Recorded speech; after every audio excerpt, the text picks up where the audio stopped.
datang di podcast suara tradisi.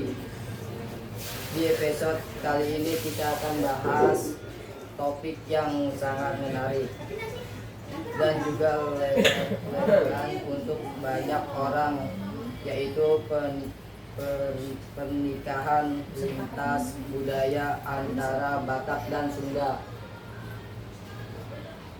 Seperti yang kita ketahui, kedua suku ini punya adat dan tradisi. Kita seorang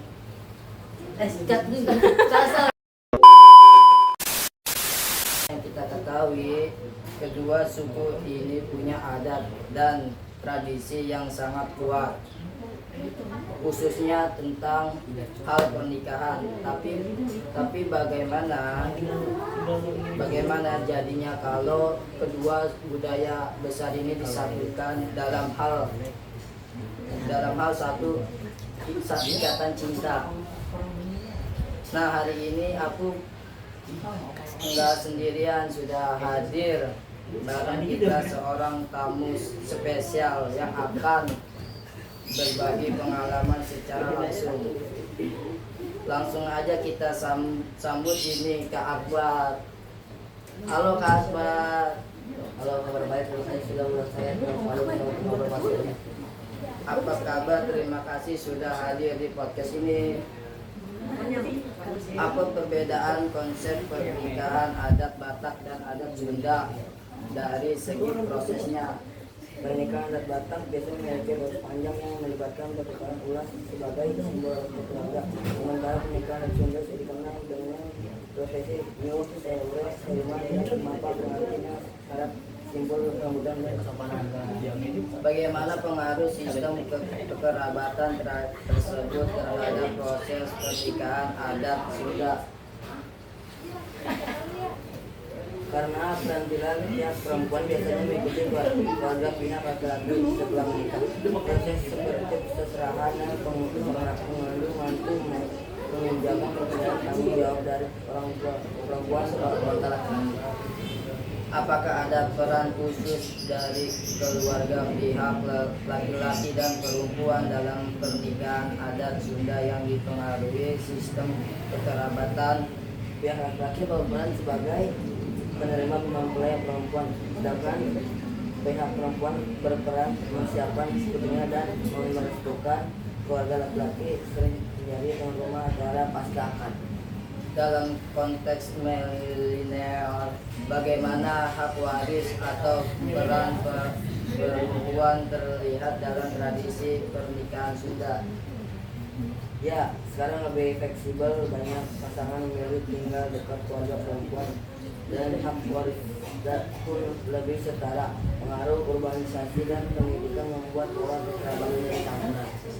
Apakah ada perubahan pola kekerabatan di masyarakat Sunda modern dibanding zaman dulu? Ya, sekarang lebih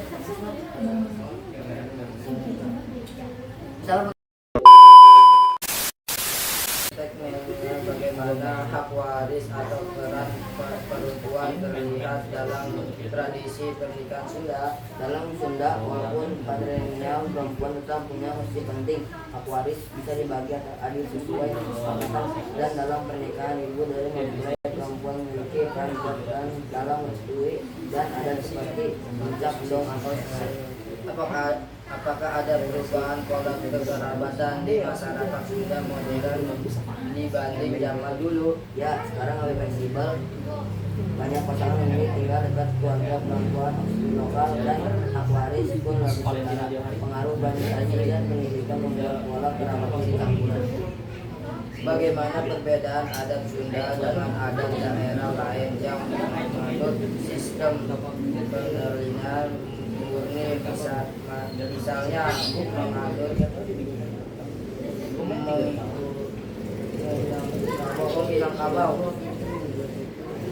Menangkabung murni materialnya harta dan garis keturunan dari pihak ibu. Suami ikut sebagai istri. Sunda material garis keturunan dari ayah ikut istri keluarga suami. Upacara dan simbol pun berbeda mencairkan sistem kedaulatan masing-masing. Menurut Anda, apakah maka sistem kekerabatan, pernikahan atau pernikahan lebih relevan untuk diterapkan dalam pernikahan sudah di era sekarang. Keduanya punya kelebihan.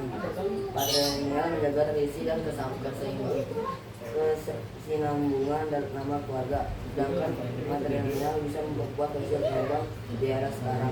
Campuran keduanya dengan prinsip kesetaraan mungkin yang paling relevan.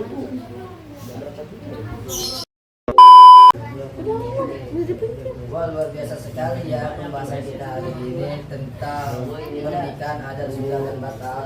Semoga video ini bisa menambah wawasan kalian ya. Terima kasih sudah mendengarkan.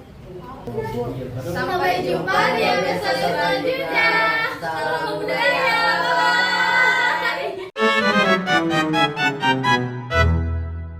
Bye.